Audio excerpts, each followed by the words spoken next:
ce confinement, d'où il vient, qui le produit, qu'est-ce que ça produit. Et, et en pensant à ça aujourd'hui, je veux surtout pas perdre le bénéfice de ce que Dieu veut faire en moi, de ce que Dieu veut faire dans ma vie. Et il y a une petite pensée qui est venue à mon cœur, un truc un peu intéressant. Je me suis dit, mais les gens cherchent un test. Vous savez, on attend le test que tout le monde pourrait faire pour savoir où on en est, etc. Eh bien, moi, j'ai découvert que nous, on a déjà le test. C'est Dieu qui nous teste depuis le début pour savoir justement où on en est. Et ce qui est merveilleux avec Dieu, c'est que le test, c'est jamais pour nous rejeter, c'est jamais pour nous faire du mal, mais c'est pour nous faire progresser, pour nous approuver, nous faire grandir et aller de l'avant. Et puis, voilà, en méditant sur ces choses un petit peu, je me suis dit que la Bible est pleine de ressources pour nous. Heureusement qu'on a la parole de Dieu. Heureusement qu'on a cette parole qui est objective, cette parole qui est éternelle, cette parole qui ne change pas, et cette parole qui répond à tous les besoins de tous les hommes. Vraiment. On est vraiment gâtés, en tout cas, de pouvoir faire appel à cette parole, de pouvoir plonger nos regards dedans, d'y trouver ce dont nous avons besoin. Il y a beaucoup de choses qui se disent, beaucoup de choses qui se parlent. Tout le monde parle. Vous allumez la télé, c'est toujours Covid-19, Covid-19, d'une façon ou d'une autre. Et on dirait qu'il n'y a pas d'autre option que ça. On dirait qu'il n'y a pas d'autre option que de parler de la chose comme pour conjurer le sort ou comme pour exorciser quelque chose. Et nous, on est gâtés. On a la parole de Dieu. Et on peut le matin, et on peut le soir, et on peut l'après-midi, et on peut autant de fois qu'on le veut, ouvrir ce livre qui nous fait sortir de nous-mêmes, qui nous fait sortir de notre maison, qui nous fait sortir de l'endroit où nous sommes, même de la France, on va dire, et qui nous emmène auprès du Seigneur, dans sa présence, là où il n'y a absolument aucun mal, là où il n'y a aucune peine, là où il n'y a rien du tout. Et je bénis vraiment le Seigneur pour sa parole. Je bénis vraiment le Seigneur pour cette grâce qu'on a, justement, de pouvoir aller dans la parole et d'avoir un regard qui est différent sur les choses. Et ce qui s'est imposé à moi aujourd'hui, c'est où est le Seigneur?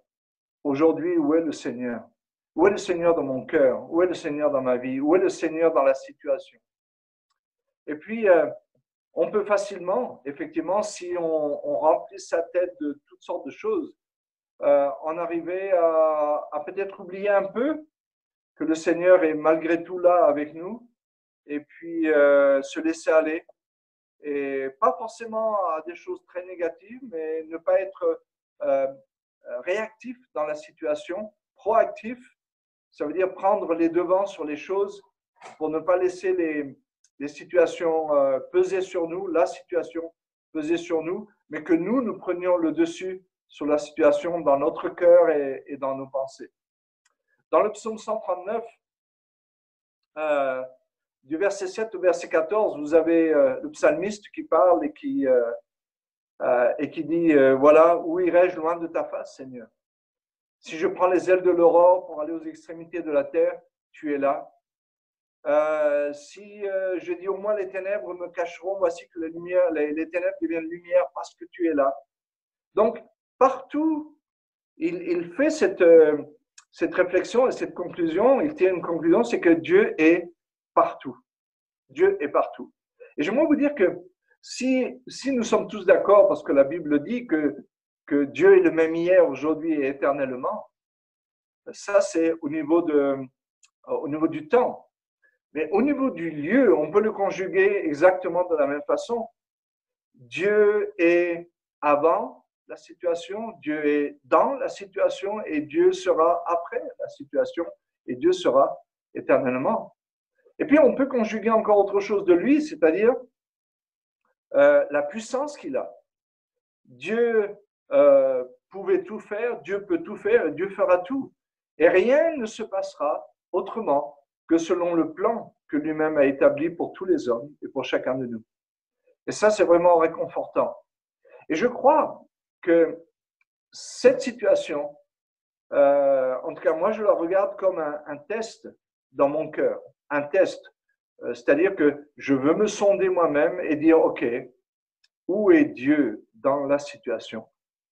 Quelle place Dieu a dans la situation actuellement ici? Parce que nous pouvons avoir une certaine connaissance de Dieu et figer la connaissance que nous avons de Dieu. Et cette connaissance-là, eh bien, on se rend compte qu'elle doit grandir parce que peut-être que dans la situation, elle ne m'est pas suffisante pour tenir le coup ou pour ne pas me décourager, ou pour ne pas tomber dans la tristesse ou le découragement ou quoi que ce soit. Si ce n'est pas Dieu qui nous remplit, c'est autre chose qui va nous remplir de toute façon. Mais nous grandissons dans la connaissance de Dieu. Et la connaissance de Dieu d'hier n'est peut-être pas suffisante pour aujourd'hui. Et Dieu nous appelle à aller et à chercher à le connaître dans la situation. Il y a un passage qu'on connaît certainement, c'est dans 1 roi 20, c'est le roi Akab qui est attaqué par l'armée de la Syrie. Et puis, les Syriens ont des raisonnements. Vous savez, chacun essaye d'établir sa propre vérité des choses, quelque part. Chacun essaye de se rassurer, en tout cas de se donner une ligne de conduite, de pensée. Et les Syriens avaient pensé que le Dieu d'Israël était le Dieu des montagnes, après qu'ils aient été défaits dans les montagnes. Ils en sont arrivés à cette conclusion que Israël les a battus une première fois, c'est parce que c'est un Dieu de montagne. Et donc, 1 an après, ils sont revenus, et là, il y a quelqu'un qui parle au roi de Syrie, qui lui dit, tu sais, leur Dieu est un Dieu des montagnes, maintenant, c'est mieux si tu les combattais dans la plaine, dans la vallée, dans les vallées. Là, certainement, tu vas les battre. Fortifié par cette pensée, c'est assez intéressant de voir que comment on peut se fortifier avec des pensées qui n'ont rien à voir avec la vérité. Il suffit simplement d'y croire. Et les gens croient beaucoup de choses, jusqu'au point, bien sûr, d'être complètement déçus. Mais, OK, on ne va pas rentrer dans ces détails-là. Donc, ils se disent que le Dieu d'Israël, puisqu'il est le Dieu des montagnes, il ne sera pas avec eux dans la vallée, dans la plaine. Erreur, le prophète parle à Akab et il dit, eh bien, reconstruis ton armée et vas-y. Il pense que Dieu n'est que le Dieu des montagnes, mais Dieu va se prouver à l'armée de Syrie, il va prouver qui il est. Et effectivement, deuxième défaite, que ce soit dans la montagne, que ce soit dans la vallée ou dans la plaine, Dieu est le même.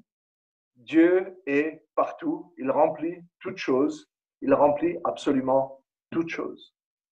Et ça m'a rassuré quelque part. En pensant à ça, je me suis dit, OK, est-ce que je peux localiser l'endroit où je suis? Est-ce que je peux localiser s'il y a un problème dans ma vie? Et qu'est-ce que je vais trouver là? Le psalmiste dit, si je prends les ailes de l'aurore et pour m'enfuir aux extrémités de la terre, voilà, tu es là. Tu es là. Donc, Dieu est partout. Dieu est partout. Et il est le même et il peut tout, partout, en tout moment, à tout moment, en tout lieu. Il peut tout. Et ça, c'est notre Dieu. Et j'ai envie pendant ce temps de confinement de vraiment redécouvrir mon Dieu et d'apprendre à le connaître davantage, à fortifier les endroits un peu faibles de ma vie. Et j'aimerais vous encourager et vous dire que Dieu est avec vous. Il est dans votre maison, il est dans votre jardin, il est confiné avec vous, volontairement, il s'est confiné avec vous. Il est dans votre cœur, volontairement, il s'est confiné avec vous. Il est dans votre vie, il est confiné dans vos situations et il est le Dieu qui peut tout. Alors, pourquoi nous inquiéter? Pourquoi avoir peur? Pourquoi avoir des pensées négatives quand nous avons avec nous le Dieu qui peut tout, le Dieu qui est avec nous et qui a promis, comme il l'a dit dans Matthieu 28, il a dit aux disciples, et je suis avec vous tous les jours jusqu'à la fin du monde. Et apparemment, dans le grec, c'est un peu plus précis. Il est dit, et je suis avec vous à chaque instant, à chaque moment, à chaque situation de votre vie. Je suis avec vous. Et ça, c'est important. Vous savez, je pense que le confinement dans lequel nous sommes en ce moment, c'est un confinement qui réduit les choses, qui ramène les choses à leur simple expression, à leur simple dimension, à leur vraie dimension aussi, à leur vraie dimension. Aujourd'hui, on écoutait avec Isabelle un culte de Baltimore et notre fils faisait partie de l'équipe qui faisait le rap juste après. Et il a dit une chose qui nous a touchés. Il a dit, c'est assez intéressant de voir comment une petite chose est en train de prouver au monde entier que les grands, les moins grands, les puissants, les moins puissants, les petits, tous, en Europe, aux États-Unis, partout, personne ne connaît rien et personne ne maîtrise rien. Personne. Personne ne maîtrise rien. C'est difficile de maîtriser quelque chose quand on ne peut pas maîtriser les choses. Et parfois, on a l'impression de pouvoir maîtriser notre vie. Et là, je bénis Dieu qui nous ramène dans une dimension qui est beaucoup plus vraie de notre vie et de la vie en général. Donc, je me réjouis. Je me réjouis parce que Dieu est avec nous. Dieu est dans ma maison. Dieu est dans mon cœur. Dieu est dans ma vie. Quand je sors dans mon jardin, Dieu est dans le jardin. Quand je vais dans la rue, marcher un peu, Dieu est avec moi. Il est partout. Il est le Dieu qui existe toujours, hier, aujourd'hui, éternellement. Il est le Dieu qui est partout. Il est le Dieu qui peut tout parce qu'il est ce qu'il est. Et parfois, peut-être j'oublie qu'il est tout ça. J'oublie qu'il est tout ça. Et je l'ai peut-être connu, et ce que j'ai connu de lui, eh bien, je l'ai figé parce qu'il me semble que ça me suffit. Et puis Dieu dit, OK, je vais te rencontrer, je veux me révéler à toi, je veux t'apprendre quelque chose. Dieu a appelé Moïse dans le désert, il l'a appelé au buisson ardent, et là, Moïse a connu Dieu comme il ne l'a jamais connu. Dans ses 40 ans de confinement, de préparation dans le désert, il a connu Dieu de façon assez extraordinaire, assez extraordinaire. Il a échoué quelques fois, mais en tout cas, c'est un homme qui a marché avec Dieu. Donc, je vous encourage. Dieu veut se révéler à nous, il veut se révéler comme celui qui est partout, qui est avec vous là où vous êtes, qui est avec vous toujours, qui est dans votre cœur, il est dans vos problèmes, il est dans vos situations, il est dans ce confinement, et que qu'il soit dedans ou qu'il soit dehors, ça ne change absolument rien. Parce que pour nous, il n'est pas dehors, il n'est pas dedans, il est partout.